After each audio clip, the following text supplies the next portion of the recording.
भारतीय जीवनमूल्ये हाच आमचा आधार ही बौद्धिकी देत कार्यकर्ते तयार करणारा पक्ष ही भाजपची ओळख आहे। याच पठडीतून सोलापूरमध्येही अनेक नेते 3 ते 4 दशकांपासून काम करत आहेत। मात्र प्रदेश नेतृत्वाच्या दुर्लक्षामुळे भाजपच्या एकोप्याला तडा जात आहे। पण काही वर्षात भिन्न विचारांच्या नेत्यांची आयात झाली आहे। ही मंडळी सोबत त्यांचे संस्कारही घेऊन आलेत। आता त्यांना मोठी पदेही बहाल केली गेलीत। अशावेळी पक्षामधील अनुभवी नेत्यांचा आदर सन्मान ठेवत वाटचाल करणं अपेक्षित होतं। आयात नेत्यांवरती हे संस्कार करण्याची व्यवस्था गरजेची होती, पण प्रदेश येथे कमी पडला।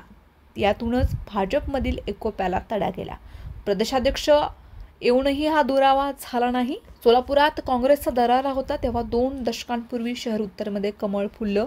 भाजपसाठी वाळवंट असलेल्या दक्षिण तालुक्यामध्ये 2014 मध्ये भाजप यशस्वी झालं। त्यानंतर जिल्ह्यात पक्षाची फळी भक्कम करण्यात आली। सत्ता आल्यानंतर पक्षानं त्यांच्या पदरामध्ये मंत्रिपदही टाकली। इथपर्यंत ठीक होतं, पण 2019 नंतर हळूहळू सर्वच बदलत गेलं। राज्यातील राजकारणात वेगाने बदल घडलेत। भाजपने बरेच राजकारण केलं, इतर पक्षातील नेत्यांची आयात केल्यावरती त्यावरती भर दिलाय आणि इतर पक्षामधून आलेल्या नेत्यांची कार्यशैली ही भाजपमध्ये येऊनही बदलली नाही।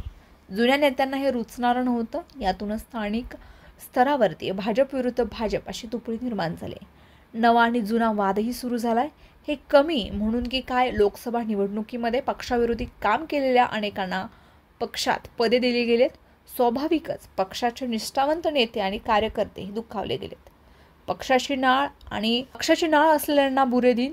जुन्या नेत्यांच्या कार्यशैलीमध्ये त्रुटी नाहीत असं नाही, पण वर्षानुवर्ष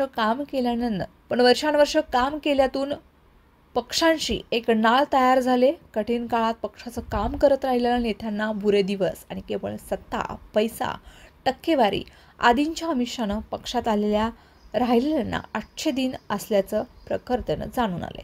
सोलापूरमध्ये भाजपचे प्रतिनिधित्व करणारे जुने नेते असो की नवीन, त्यांना पक्षीय एकसंधतेचा धडा देण्यात प्रदेश स्तरावर यंत्रणा कमी पडत आहे।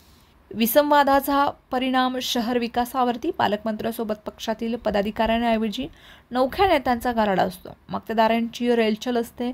जुने जाणकार नेते अनेक बैठकांपासून 4 हात लांब राहणं पसंत करत आहेत। याचा परिणाम शहर विकासावर होत आहे। शहर आणि जिल्ह्यातील भाजपमध्ये एकोपा तयार झाला असल्याचं प्रतिबिंब विकास कामातून उमटू शकणार आहे। अन्यथा आगामी महापालिकेत भाजपची सत्ता आली तरी पक्षातील रस्सीखेच विकास कामांवर भारी पडेल यात शंका नाही।